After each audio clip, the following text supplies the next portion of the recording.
ஐயா நான் பேச கேக்குதா? கேக்குதா? ஐயா திருச்சிற்றம்பலம். இன்றைய தினத்தில ஒரு மங்கள இசை நிகழ்ச்சி இங்கே நடைபெற்று இருக்கிறது. அடியன் பெயர் குன்றத்தூர் சேக்கிழார் அடிமையார் பார்த்திபன்.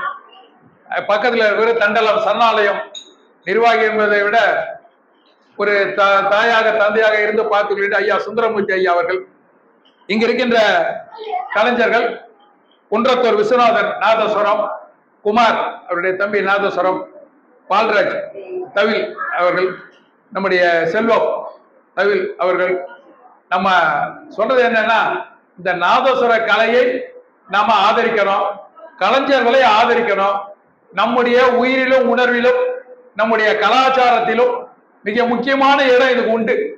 இப்பொழுது அது ஏதோ ஒரு கருவேப்பிலை மாதிரி ஏதோ ஒப்புக்கு வச்சுக்கிட்டு போற மாதிரி இருக்குது. இந்த நிகழ்ச்சி எந்த நிகழ்ச்சி நடந்தாலும் இந்த நாதஸ்வரத்துக்கு முக்கியத்துவம் கொடுக்கணுன்றதுக்காக தான் இந்த நிகழ்ச்சியை நம்ம நடத்திக்கிட்டு இருக்கோம்.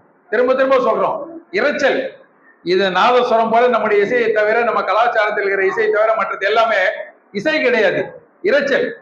இசையால் இறைவனை இறங்க வைப்பது மனிதனின் குணமாகும், இசைக்கு மயங்கி இறங்கி வருவது இறைவனின் குணமாகும். அப்பேற்பட்ட இசையெல்லாம் நம்ம கையில இருக்குது. அரிய செல்வம் எல்லாம் ஒன்னொன்னா நம்ம மறந்து போறோம், நம்ம விட்டுட்டு போயிடுறோம். ஆனால் இந்த நாதஸ்வரத்தையும் அந்த கலைஞர்களையும் ஆதரிக்க வேணும். மீண்டும் சொல்கிறேன், இந்த குன்றத்தூருடைய இசை கலைஞர்களுக்கு, நம்முடைய சுந்தரமூர்த்தி ஐயா அவர்களுக்கும் நிகழ்ச்சியை கேட்டு வந்தவங்களுக்கும் மனமாற நன்றியை சொல்கிறோம். நன்றி. இந்த இசைங்கிறது மனதுக்கு இனிமையான ஒன்று, உடலுக்கும் மனதுக்கும்